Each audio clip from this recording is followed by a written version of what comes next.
نهاية العالم كلنا عارفين ان من علاماتها ان الشمس هتشرق من المغرب، بس محدش فينا عارف هي امتى. بس العلماء بيقولوا انهم بالابحاث قدروا يحددوا تقريبا الموضوع ده هيحصل امتى، سواء اتفقنا معاهم او اختلفنا. وبيقولوا ان السنة دي تحديدا هي اسوأ سنة هتعدي على تاريخ البشرية من البداية.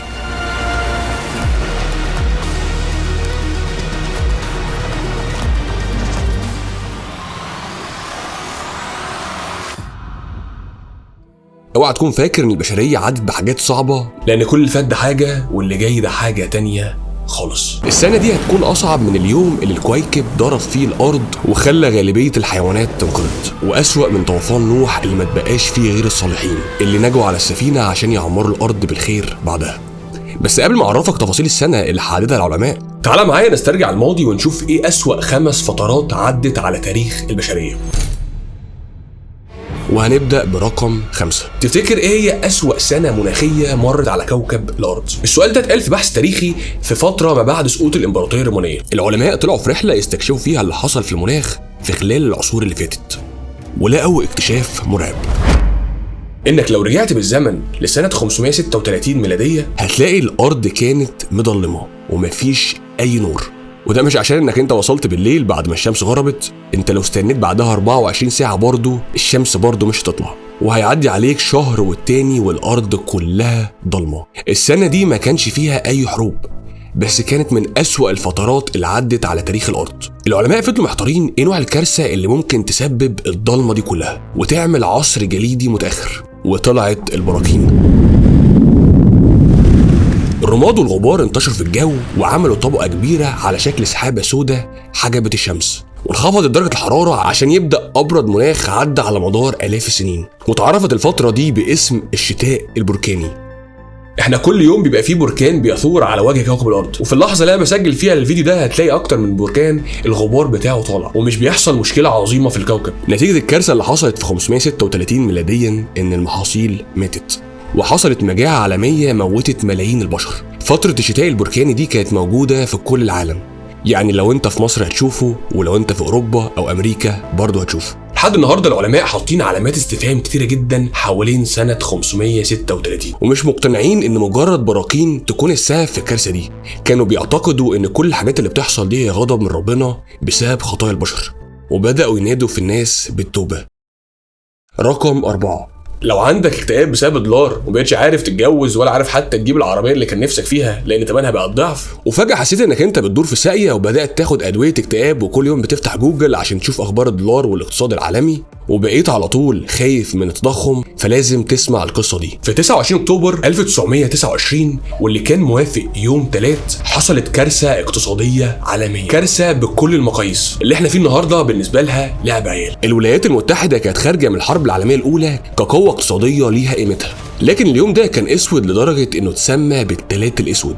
البنوك فلست والمحلات فضيت والشركات قفلت ومشاريع كتيرة قوي اتدمرت، والسبب كان زيادة العرض بالنسبة للطلب، لدرجة ان كان عدد الاسهم المعروضة وصلت 30 مليون سهم على لائحة البيع، وده اللي خلى اسعار الاسهم من غير قيمة وخلى كل المستثمرين في ديون، وانتحر عدد كبير جدا منهم بسببها. وفروع البنوك اعلنت افلاسها بسبب الديون اللي اتراكمت من كتر القروض اللي كانت غير قابله للسداد بسبب انهيار البورصه وافلاس رجال الاعمال كلهم وقتها. فضل الحال من سيء لاسوأ لحد الحرب العالميه الثانيه لما حصلت فجوه الدولار، والدول الخسرانه كانوا محتاجين مبالغ خياليه عشان يعوضوا بيها الخسائر بتاعه الحرب، واوروبا كانت طالعه غرقانه في الديون لحد ما وصلنا سنه 1948 وحصل تضخم بنسبه مرعبه. في النمسا زادت الاسعار بنسبه 200%، وفرنسا بنسبه 1820%، واليابان بنسبه فوق ال 10000%، وفي نفس السنه نزلت الحكومه الفرنسيه قيمه الفرنك بنسبه 80%، وده خلى وقتها الورقه اللي ب 5000 فرنك ملهاش اي قيمه حرفيا. والوضع كان اسوأ في المانيا لدرجه ان الناس لجأت لنظام المقايضه، وكانوا بيستخدموا فيه السجاير على انها العمله الجديده بتاعتهم. وده يخلينا ندعي ربنا ونقول ان مهما حصل في الجنيه وتضخم ما يوصلش بيها الحال اننا نعمل مقايضه بالسجاير، عشان انا مش بدخن ودي هتبقى مشكله كبيره.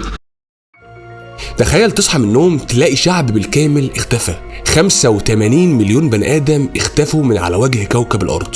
وانا هنا مش بتكلم عن كارثه نوويه حصلت زي هيروشيما، انا بتكلم عن اغرب سيناريو اباده حصل في تاريخ البشر. قبل اكتشاف امريكا وقبل وصول بعثه كريستوفر كولومبوس بسنين كتيره، كان في شعب الهنود الحمر اللي كانوا عايشين هناك وعمروا المنطقه بالزراعه وبداوا يعملوا حضارتهم. الحياه كانت فعلا هاديه وجميله وكانت كل حاجه تحفه.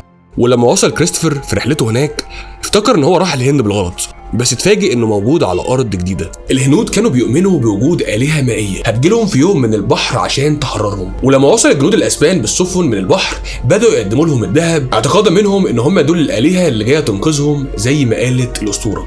بس اللي حصل كان عكس كده تماما.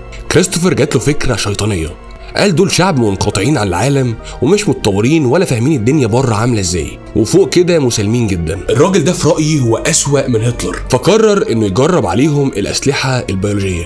جاب لهم اغطيه من مستشفيات الاوبئه الاوروبيه وكلها طبعا مليانه فيروسات وبكتيريا لامراض وبائيه ملهاش علاج ومعديه زي الطاعون والدفتيريا والجدري. وفي وقت قليل ماتت اعداد مهوله من الهنود الحمر، حوالي 80% من الشعب كله. بس الموضوع ما وقفش لحد هنا. قرر القادة العسكريين انهم يعملوا مكافآت مالية عالية في مقابل عدد الرؤوس اللي هتموت من الهنود الحمر، وكانت راس الراجل بتساوي 100 جنيه استرليني وراس الست او الطفل 50 جنيه استرليني، حاجة في منتهى البشاعة. وبدأت الإبادة اللي حصلت بشكل جنوني خلت الناس دي تتحول لآلات تعذيب وقتل. إبادة فضلت مستمرة على مدار 150 سنة.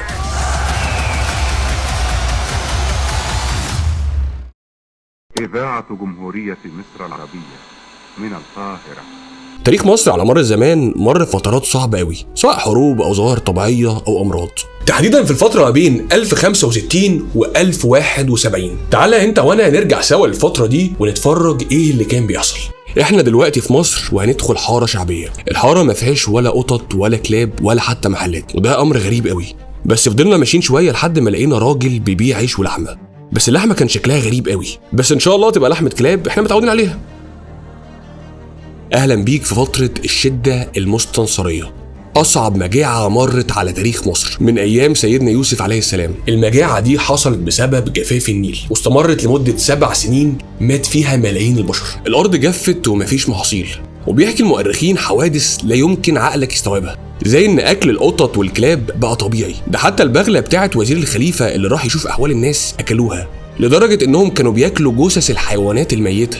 ده حتى الخليفة نفسه جاع لدرجة إنه باع مقابر آبائه اللي كانت من الرخام، وبدأت الناس كلها بتهرب على بغداد. والدراما في القصة دي ما وقفتش لحد هنا، أنا وأنت ممكن نتاكل. الناس في الفترة دي اتحولت لآكلي لحوم بشر. كان في جماعة من الناس اسمهم الأحباش، كانوا بيستخبوا في أماكن معينة وبيخطفوا الستات ويقتلوهم عشان ياكلوا لحومهم. ولو أنا وأنت حظنا أسود وعدينا من قصاد بيت الشدة، وده أشهر بيت في فترة الشدة المستنصرية، كنا هنلاقي خطاطيف بتترمي علينا ونتشد بيها لجوه البيت ده. المكان ده ما دخلوش حد إلا وخرج منه عبارة عن عظم في شوال، لدرجة كمان إنهم نبشوا القبور عشان ياكلوا بواقي الأموات. في الفترة دي من التاريخ اتراجع سكان مصر لأقل معدل في تاريخها.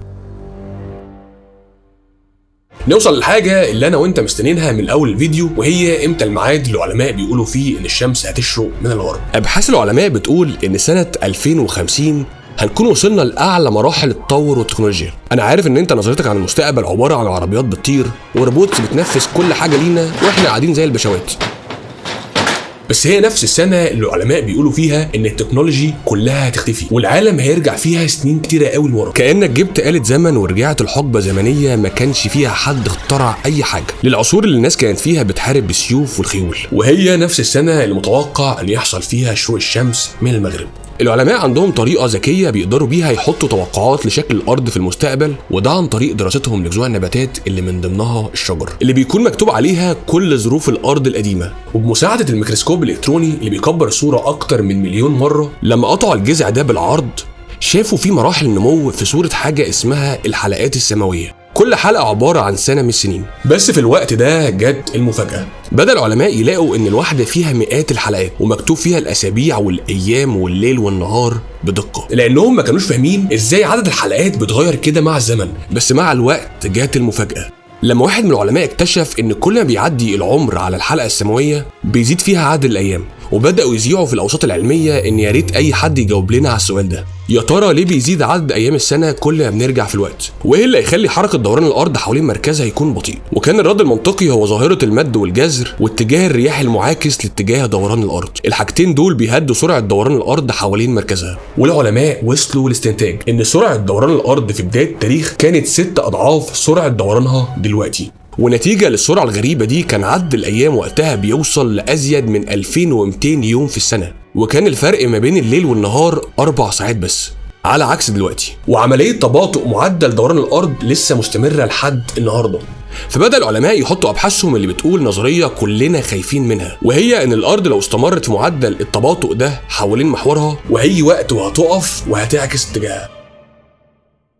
قبل ما اقول لك انا رايي ايه في الكلام ده، خليني الاول اجاوبك على حاجه تانية محيراك. ازاي هنرجع لعصر ما فيهوش تكنولوجي ونرجع للخيول والسيوف والحياه تبقى بدائيه من تاني؟ اينشتاين كان عنده نظريه السوبر فلير او التوهج الشمسي الفائق، وده الشمس معرضه ليه في اي وقت، واللي لو حصل كل اجهزه التكنولوجي هتتعطل في العالم. يعني مش هيبقى فيه ولا نت ولا كهرباء ولا اي نوع من انواع الحضاره اللي انت شايفها دلوقتي. انت مش محتاج تستغرب، لان انت في حضاره انت عارفها كويس قوي، وهي الحضاره المصريه القديمه، واللي كانت لغز كبير ومليانه اعجازات بتقول ان الناس دي مستحيل يكونوا بنوا الاهرامات او عملوا كل الانجازات دي بادوات بدائيه. علماء الاثار مقتنعين بنسبه كبيره دلوقتي ان كان في عصر تكنولوجيا عظيم عند المصريين القدماء وانتهى من بعدهم، زي ما في حضارات كامله نمنا وصحينا ما بقتش موجوده على سطح الارض بسبب كارثه او لغز غريب حصل. فكره ان التكنولوجيا تختفي من على كوكب الارض مره واحده دي حاجه مش غريبه او جديده. طلوع الشمس من المغرب معناه تغيير في نظام الارض، يعني زلازل وتغييرات في المناخ، وبسبب ده هينشط كل البراكين في العالم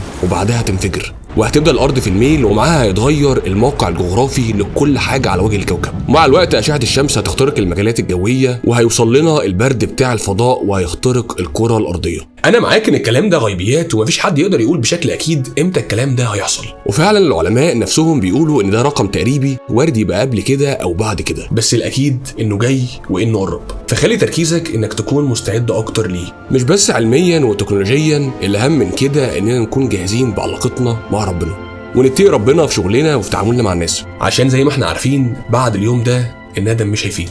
انا كريم حنفي، سلام.